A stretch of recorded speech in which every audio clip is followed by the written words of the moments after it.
नमस्कार, आपका स्वागत है बीबी न्यूज में।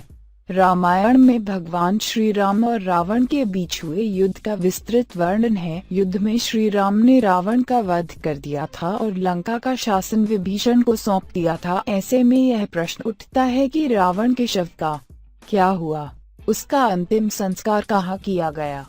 ऐसे कई सवाल आज भी बरकरार हैं, लेकिन श्रीलंका सरकार व अनेक लोगों का दावा है कि रावण का शव आज भी धरती पर मौजूद है। उसे मम्मी बनाकर सुरक्षित रखा हुआ है, जैसे मिस्र के पिरामिडों में प्राचीन काल के राजाओं के शव रखे जाते थे। श्रीलंका के पुरातत्व विभाग ने भी इस बात का जिक्र किया है। यह मम्मी वहां के रागाला जंगलों में रखी हुई बताई जाती है। माना जाता है कि जब रावण का वध कर दिया गया तो उसके सैनिकों ने उसे पुनर्जीवित करने के अनेक प्रयास किए, लेकिन उन्हें कामयाबी नहीं मिली। वे अपने प्रिय राजा का शव इसलिए जलाना नहीं चाहते थे क्योंकि उनको उम्मीद थी एक दिन रावण जीवित हो जाएगा। इसलिए उन्होंने शव को सुरक्षित रखने के लिए विभिन्न रसायनों का इस्तेमाल किया और उसे मम्मी के रूप में रख दिया। माना जाता है कि रागला के जंगल में रावण की मम्मी आज भी रखी हुई है। यह काफी घना जंगल है जहां अनेक हिंसक पशु रहते हैं। मम्मी के आसपास के इलाके में कई जहरीले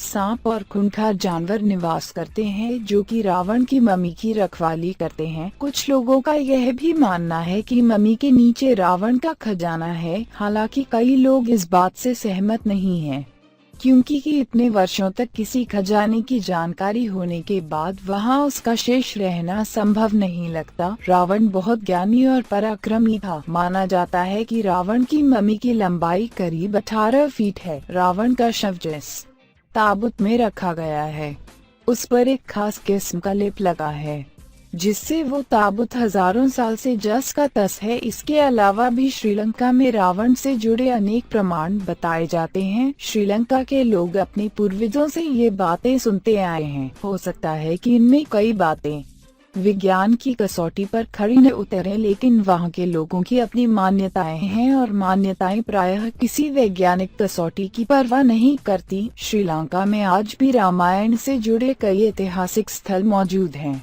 जो बीते हुए रामायण काल के इतिहास की गवाही देते हैं। लंकाधिपति रावण की मृत्यु के बाद उसके अंतिम संस्कार की जिम्मेदारी विभीषण को सौंपी गई थी, लेकिन लंका की राजगद्दी संभालने की जल्दी में विभीषण ने रावण के शव को वैसे ही छोड़ दिया था, जिसके बाद रावण के शव को नागकुल के लोग अपने साथ ले गए थे। नागकुल के लोगों को यकीन था कि रावण की मौत क्षणिक है, वो फिर से जीवित हो जाएगा।